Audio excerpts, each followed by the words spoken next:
Welcome back to the Mastery Club 10 Lessons Online Adventure. We're up to session number 6, the law of polarity. And this is where it really starts to get interesting. Have you seen this symbol before? The yin-yang?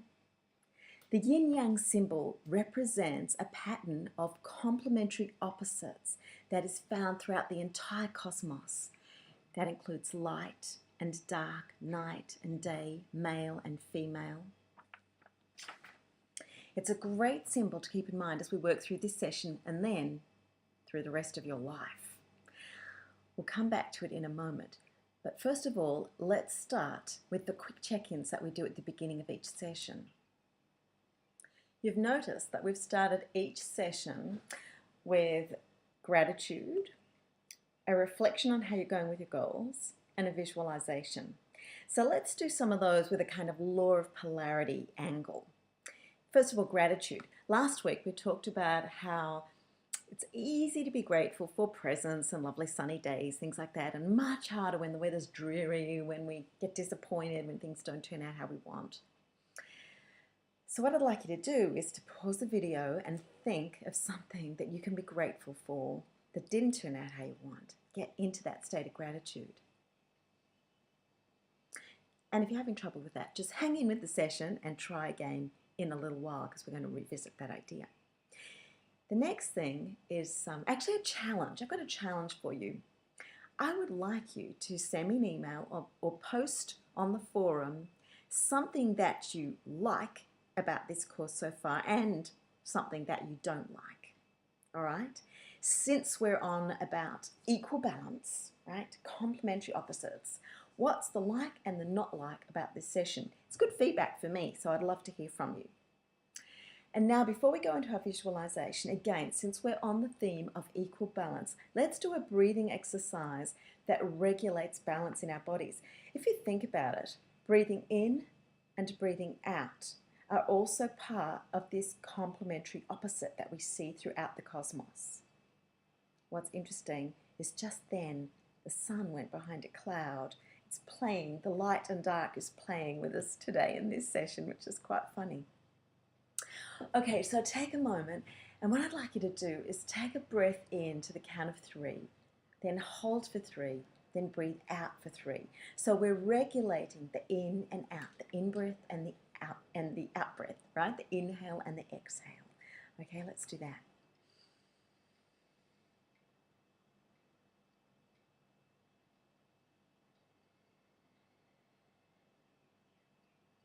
Now, in your own time, have a go at that exercise, breathing in to the count of 4, holding 4, out to 4. Keep going till you can do 7, right? Breathing in to the count of 7, holding 7, breathing out for 7, or you might just start at 7, depends on what your lung capacity is like.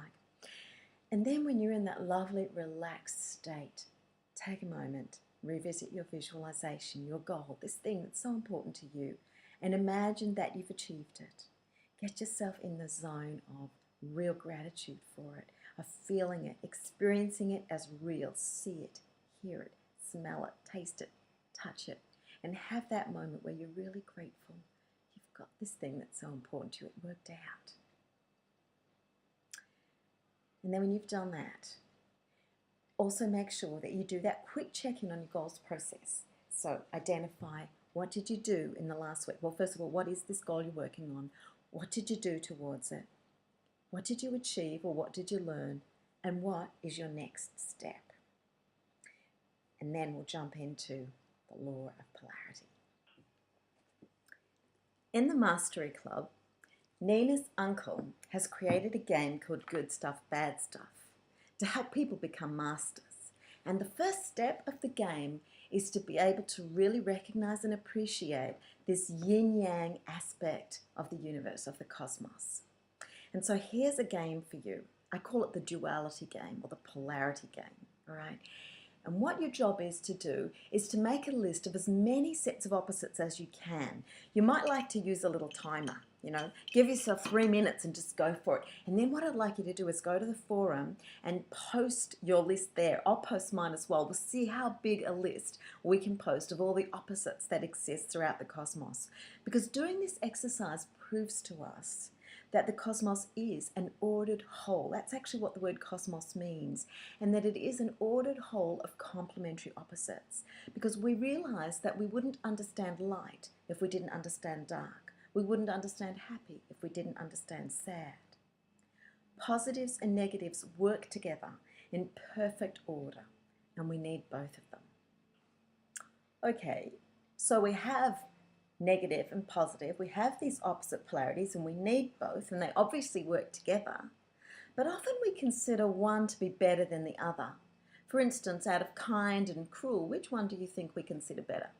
Out of life and death, which one do you think we consider better? Out of sickness and health, which one? Out of supportive and challenging, which one? Out of hardworking and lazy, which one? Yeah, interesting, huh? You might remember in the Mastery Club the story of the man and the horse. I'm going to read it to you again because it's so relevant to this session. There was a very poor old man. He had one magnificent possession, an exquisite white horse. Such a fabulous white horse you've never seen. Everyone wanted this horse. Kings constantly offered fabulous sums for it, but he always refused to sell it because, he loved the horse. Had yourself something that you love. It was like a person to him. Then one day he discovered that the horse had gone. The stable was empty. The villagers gathered around and said, "We always knew that one day such a valuable horse would be stolen.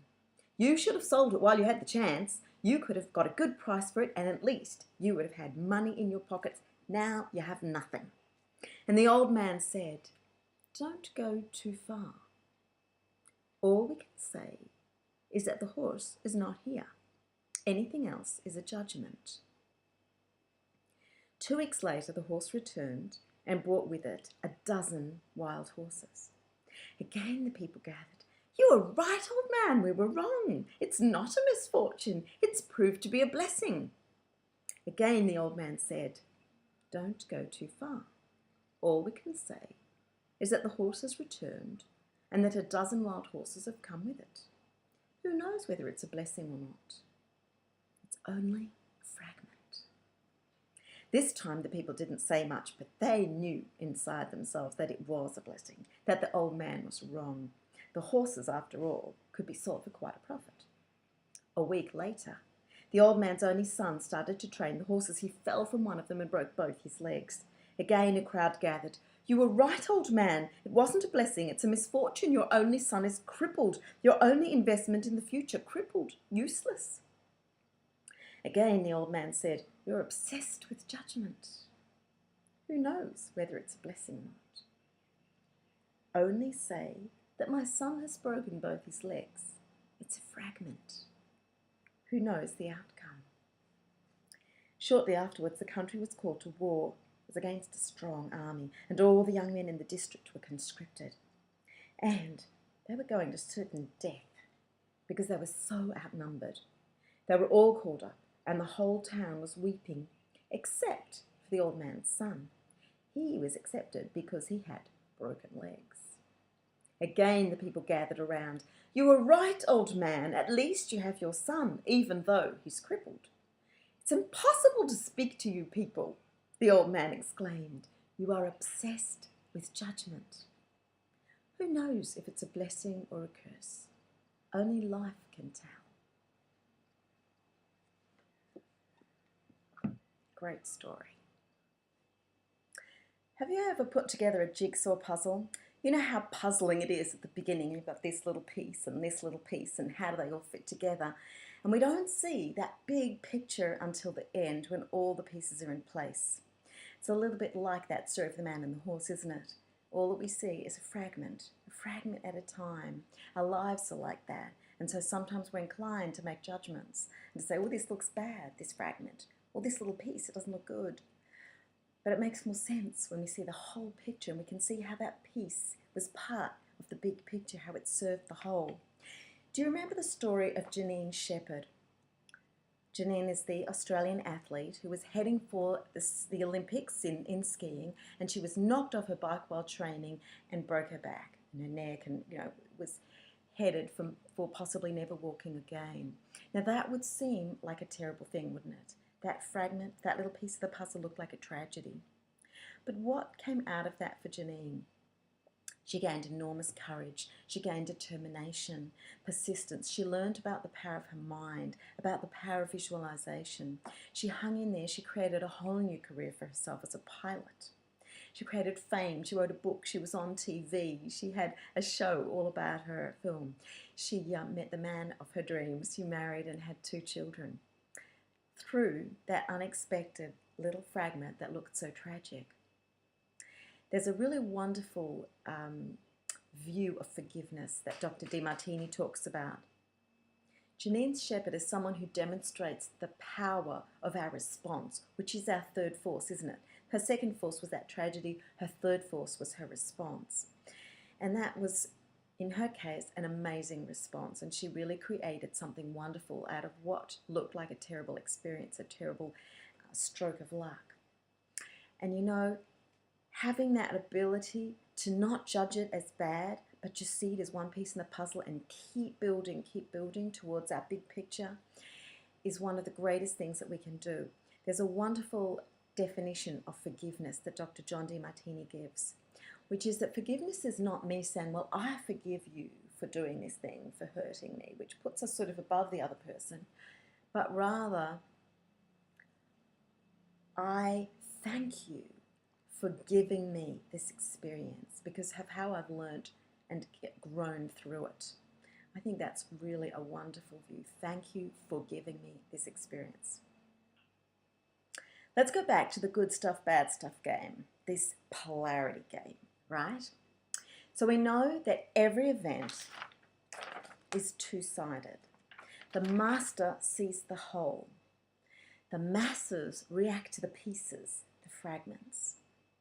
Have you heard the expression, if life hands you a lemon, make lemonade?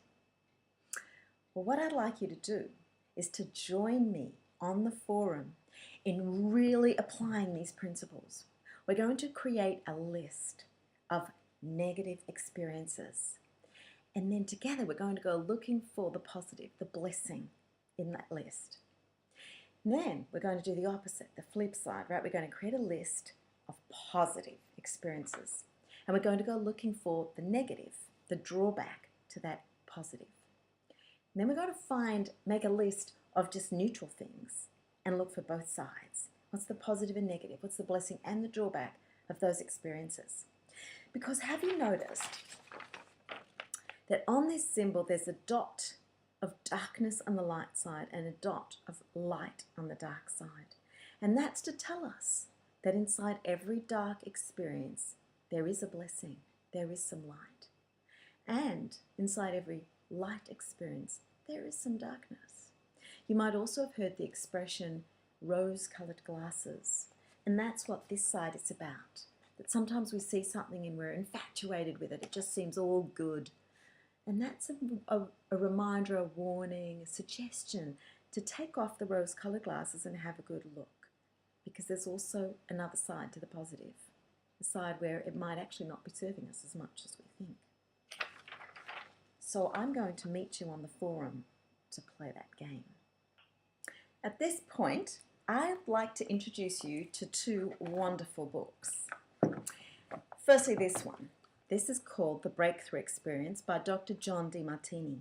Dr. Demartini wrote the foreword to the Mastery Club, and his work is really hugely inspiring to me. In fact, my sequel, The Hidden Order, is pretty much dedicated to Dr. Demartini and this message. And the law of polarity is really something that I've come to understand through studying Dr. Demartini. And the games in this session are largely inspired by his work. And the other book is called The Dance of Bullying by psychologist Ken Pierce and childhood educator Alice Bailey. And this book is all about using these same principles of the law of polarity to deal with the issue of bullying. This is a very powerful book, such a powerful book. Really, really worth reading. Both of them are. Do get them. So the next thing I want to play with you is something I call the Real People Game. Again, inspired by Dr. Demartini's work. Have you ever read books or watched movies where you come across characters who are heroes or villains? They're either all good or all bad. But we know that's not possible, don't we? Exactly. And a master has the wisdom to recognize that there is no such thing as someone who is all good or all bad. Let's see how wise you are. For this real people game, I'd like you to think of someone that you don't like. And write a list of the traits of this person that you don't like. What are the qualities? What are the traits that they demonstrate that you don't like? And then scratch your head and go looking for other traits they have that are likable. Even if they're traits perhaps that you haven't experienced but you know someone else has. Do what you can to create a more well-rounded view of that person. You will do both yourself and that person a service to see them as a real person, as a whole person, rather than a half person. And do it the flip side as well. So think of someone who you really like, someone you admire. And then go make a list of the traits that you really admire in that person. And then go take an honest look at them and identify some of their other traits, the ones that are not as likable. Does that exercise help you to feel more equal with that person? This is the real people game because real people are whole and not one-sided, right? And so are you. So another part of this game is called Own the Trait. And that is to be able to make a list of various traits you see outside in the world in other people. Now they might be traits that you really admire, someone who's very beautiful or very skillful or very clever or whatever it is. And then to own that trait, to find out where you have it to the same degree. The other thing is to make a list of the traits out in the world that you don't like, the ones that you are critical or judgmental of or that you resent, and to own those as well. Because the world is our mirror. Everything out there is in here as well. We are the whole package, just as much as we see it out in the world. And when we can own it all, we become more whole. You might have heard the expression, the shadow, the dark side. It's about being able to own our light side and our dark side, our wholeness. Because being perfect is not about being just a half person, just that light side. It's about being whole. Perfection is wholeness. So have a go at that game too. And again, share how you go on the forum. I will meet you there.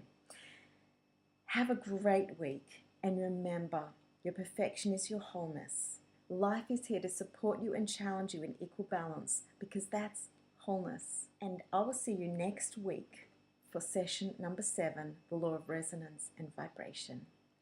Create a great week.